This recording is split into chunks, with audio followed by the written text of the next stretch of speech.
பள்ளங்கள் எல்லாம் நிரம்பிட வேண்டும், மலைகள் குன்றுகள் தளர்ந்திட வேண்டும், கோணலானவை நேராகணும், கரடானம் சமமாகணும்.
ராஜா புத்தகம் 25ஆம் அதிகாரம் 8ஆம் வசனத்தை எடுத்து வாசிக்கலாம்.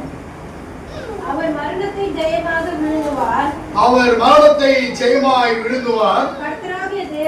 கர்த்தராகிய தேவன் எல்லா முகங்களிலும் இருந்து கண்ணீரை துடைத்து தமது ஜனத்தின் நிந்தையை பூமியில் இராதபடிக்கு முற்றிலும் நீக்கி விடுவார். கர்த்தரே இதை சொன்னார். ஆமென், ஆமென், ஹல்லேலூயா, ஹல்லேலூயா, ஹல்லேலூயா. தொடர்ந்து வசனத்தை வாசிக்கலாம். அவர் மரணத்தை ஜெயமாக விழுங்குவார். நல்லா கவனிக்கிறோம். அவர் மரணத்தை ஜெயமாய் விழுங்குவார்.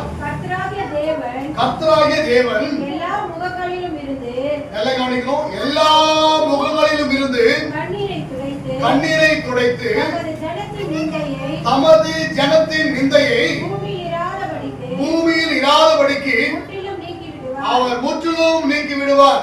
ஆமென், ஆமென். இயேசு கண்ணீரை துடைக்கிறவர். அது மாத்திரமல்ல, பழைய ஏற்பாடு பகுதியிலே சொல்லப்பட்டதான ஒரு உண்மை என்ன என்று சொன்னால், தேவன் நம்மை பார்த்து சொல்லுகிறதான ஒரு உண்மை, என்னை ரட்சிக்க ஒருவர் வரப்போகிறார், அவர்தான் இயேசு. என்னை மீட்க ஒருவர் வரப்போகிறார், அவர்தான் என் இயேசு. என் கஷ்டங்களையும் என் கண்ணீரையும் என் கவலையும் போக்க ஒருவர் வரப்போகிறார், அவர்தான் இயேசு என்று எதிர்பார்ப்போடு கூட காத்திருந்ததான மக்கள், எதிர்பார்ப்போடு காத்திருந்த மக்களுக்கு கொடுக்கப்பட்ட வார்த்தை தான், உங்களுடைய கண்ணீர்கள் எல்லாம் துடைப்பேன் என்று சொல்லப்பட்ட வாக்குத்தத்த வார்த்தை. அங்கே மேலே வாசித்தோம் 5ஆம் வசனத்துல, வறட்சியான இடத்தின் காங்கை மேகத்தினால் தணிவது போல் அந்நியரின் மும்மரத்தை தணிய பண்ணுவீர். மேகத்தின் நிழலினால் வெயில் தணிந்து கொடூரமானவர்களின் சீரல் மதிலை மோதி அடிக்கிற பெரும் வெள்ளத்தை போல் இருக்கையில் நீர் ஏழைக்கு பலனும் நெருக்கப்படுகிற எளியவனுக்கு திடனும் பெரும் வெள்ளத்திற்கு தப்பும் அடைக்கலமும் வெயிலுக்கு ஒதுக்கும் நிழலும் வாசிமா 6 வசனத்தை. வறட்சியான இடத்தின் காவை மேகத்தினால் தணிவது போல் அந்நியரின் மும்முரத்தை தணிய பண்ணுவேன். மேகத்தின் நிழலினால் வெயில் தணிகிறது போல் வெளபந்தரின் ஆரவாரம் தணியும். சேனைகளின் கர்த்தர் இந்த மலையிலே சகல ஜனங்களுக்கும் ஒரு விருந்தை ஆயத்தப்படுத்தினார். அது கொழுமையான பதார்த்தங்களால் பழமையான திராட்சை ரசமும் மூணும் நினமுள்ள பதார்த்தங்களும் தெளிந்த பழமையான திராட்சை ரசம் நிறைந்த விருந்தாய் இருக்கும் என்று சொல்லி அவர் சொல்லுகிறார். பூமியில் இராதபடிக்கு முற்றிலும் நீக்கி விடுவார் என்று கர்த்தர் இதை சொன்னார் என்று சொல்லப்பட்ட வார்த்தை. கண்ணீர்கள் யாவையும் அவர் துடைப்பார் என்று சொன்னார். வேதமிக அழகாய் தெளிவாய் திட்டமாய் சொல்கிறது. யோவானின் புத்தகம் 11ஆம் அதிகாரம் 35ஆம் வசனத்திலே இயேசு கண்ணீர் விட்டார் என்று சொல்லப்பட்டிருக்கு. அதற்கு மேல் வசனத்தை வாசிக்கலாம். 34ஆம் வசனம். அவனை எண்ணி வைத்தீர்கள் என்றார். ஆண்டவரே இங்கு வந்து பாரும் என்றார்கள். இயேசு கண்ணீர் விட்டார். இயேசு கண்ணீர் விட்டார். அது கீழே வாசிக்குமா? அப்பொழுது யூதர்கள் இதோ இவர் அவனை எவ்வளவாய் சிநேகித்தார் என்றார்கள். இது யாருடைய சப்ஜெக்ட்? இது யாருடைய சப்ஜெக்ட்? லாசருடைய சப்ஜெக்ட். அங்குள்ள மக்கள் என்ன பேசுறாங்க? எவ்வளவாய் யாரை நேசித்தாரு? இப்ப அவரு எங்க இருக்காரு? மன்னிச்சிட்டார். அவரை குறிச்சு யார் கண்ணீர் விடுறது? இயேசுவே கண்ணீர் விடுறார். ஆனால் அவருக்கு தெரியும் அவரோட உயிரோடு எழுப்ப போகிறார் என்பது அவருக்கு தெரியும். இருப்பினும் கூட மாம்சத்தின் வெளிப்படையாய் காட்டப்படுகிறதான ஒரு உண்மை என்ன என்று சொன்னால் கண்ணீர் விடுகிறதான ஒரு சூழலை நாம் வந்து பார்க்க முடிகிறது.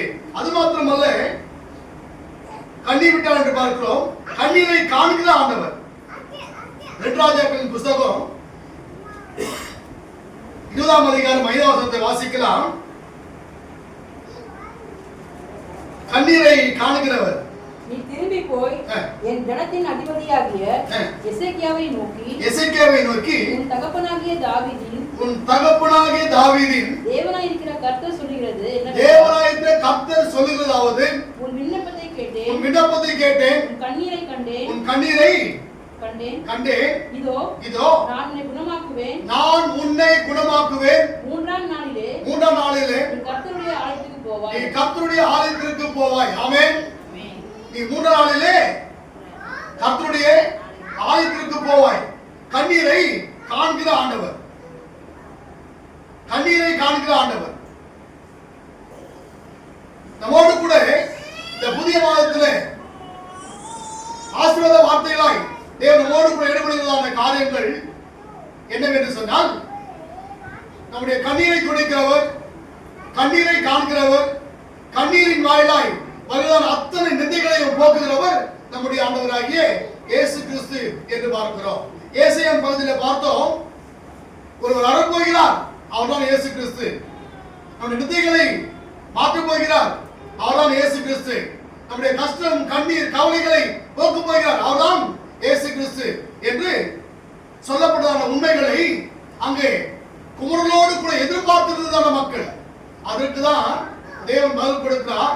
எல்லாருடைய கண்களையும் வருகிறதானே கண்ணீரை தேவன் துடைப்பார் என்று சொல்லப்பட்டதான உண்மை. எல்லாருடைய கண்களுடைய கண்ணீரை துடைக்கிற தேவன் நம்முடைய தேவன். அது மாத்திரமல்ல, அடுத்த பகுதியாய் சொல்லப்பட்ட ஒரு காரியம், கண்ணீரை துடைக்கிறவர், கண்ணீரை காண்கிறவர், கண்ணீரை துடைக்கிற ஆண்டவர். வெளிப்படுத்தின புத்தகத்தில் பார்க்கிறோம். 7ஆம் அதிகாரம் 17ஆம் வசனத்தை வாசிக்கலாம். 7:17. சிங்காசனத்தின் மத்தியில் இருக்கிற ஆட்டுக்குட்டியானவரே, இவர்களை மேய்த்து இவர்களை ஜீவ தண்ணீர் உள்ள ஊற்று அண்டைகளுக்கு அனுப்புவார். தேவன் தாமே இவர்களுடைய கண்ணீர் யாவையும் துடைப்பார் என்றான். தேவன் தாமே இவருடைய கண்ணீர் யாவையும் துடைப்பார் என்றார். யார் துடைக்கிறதா? தேவனையே துடைக்கிறார் என்று சொல்லப்படுவதான மற்றொரு உண்மை. காண்கிறவர் மாத்திரமல்ல, கண்ணீர் விடுகிறவர் மாத்திரமல்ல, துடைக்கிறவர் மாத்திரமல்ல, அதோடு கூட அவனுடைய கண்ணீரை துடைக்கிற ஆண்டவரும் கூட. அதே வெளிப்படுத்தல் புத்தகம் 21:4 வாசிக்கிறோம். வெளிப்படுத்தல் 21:4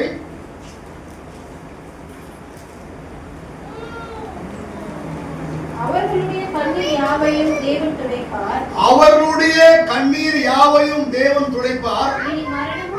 இனி மரணமும் இல்லை, துக்கமும் இல்லை, அலறுதலும் இல்லை, வருத்தம் இல்லை, முந்தினவைகள் ஒழிந்து போயின என்று விளம்பினது என்று வேதத்திலே சொல்லப்பட்ட மற்றொரு உண்மை. கண்ணீர் விட்டார் என்று பார்த்தோம், கண்ணீரை காண்கிறவர் என்று பார்த்தோம், கண்ணீரை துடைத்தவர் என்று பார்த்தோம். அதற்குபடி கண்ணீர் விடாதே என்று சொல்லி அழுகிற ஆண்டவர் நம்மோடு கூட இருக்கிறார். மாத்தாலும் மரியாளும் என்ன பண்ணாங்க? கண்ணீரோடு இருக்கும் பொழுது அழாதே என்று சொல்லி அவளுக்கு ஆறுதல் படுத்தின ஆண்டவர் நம்மோடு கூட இருக்கிற ஆண்டவர். இந்த உலகத்திலே பலதானே நிந்தைகள், போராட்டங்கள், அவமானங்கள் அத்தனையும் ஆண்டவருக்கு தெரியும். அத்தனையும் ஆண்டவருக்கு தெரியும். இவைகள் எல்லாம் வரும், ஆனால் நிலைக்காது, கடந்து போகும். எல்லாம் கடந்து போகும் என்று பார்க்கிறோம். அது மாத்திரமல்ல, கண்ணீர் விடாதே என்று சொல்லுகிற ஆண்டவர். லூக்காவின் புஸ்தகம் 7ஆம் அதிகாரம் 13-15 உள்ள பகுதியை வாசிக்கலாம். லூக்காவின் புஸ்தகம் 7ஆம் அதிகாரம் 13-14 அவள் மேல் மனதுருகி அழாதே என்று சொல்லி கிட்ட வந்து ஆடையை தொட்டார். அதை சுமந்தவர்கள் நின்றார்கள். அப்பொழுது அவர் வாலிபனே எழுந்திரு என்றார். உனக்கு சொல்லுகிறேன் என்றார். மரித்தவன் எழுந்து உட்கார்ந்து பேசத் தொடங்கினான். அவனை அவன் தாயினிடத்திலே ஒப்புவித்தார் என்று பார்க்கிறோம். ஏனென்று சொன்னால், கண்ணீர் விட்ட ஆண்டவர் நம்மோடு கூட இருக்கிறார். கண்ணீரை காண்கிறவர் நம்மோடு கூட இருக்கிறார். கண்ணீரை துடைக்கிறவர் நம்மோடு கூட இருக்கிறார். கண்ணீரை விடாதே என்று சொல்லுகிற ஆண்டவர் நம்மோடு கூட இருக்கிறார். அவர்தான் உண்மை உள்ளவர், அவர்தான் உயிர் உள்ளவர், அவர்தான் வாக்குமானவர். இந்த புதிய மாதத்தில் தேவன் நமக்கு கொடுக்கிறதான வாக்குறுதியின் சத்தியம் என்ன என்று சொன்னால், ஏசாயாவின் புத்தகம் 25:8 மறுபடியும் வாசிக்கலாம். அவர் மரணத்தை ஜெயமாக விழுங்குவார். அவர் மரணத்தை ஜெயமாய் விழுங்குவார். கர்த்தராகிய தேவன் எல்லா முகங்களிலும் இருந்து கண்ணீரை துடைத்து தமது ஜனத்தின் நிந்தையை பூமியில் இராதபடிக்கு முற்றிலும் நீக்கி விடுவார். ஆமென். முற்றிலும் நீக்குகிற ஆண்டவர் நம்மோடு கூட இருக்கிறார். என்ற உண்மையை சொந்தமாக்கிக் கொண்டு அவருடைய பிள்ளைகளாய் வாழ்வோம். அவர் நம்முடைய குடும்பங்களையும் கொடாக்கொடியாய் ஆசீர்வதிப்பாராக. ஆமென்.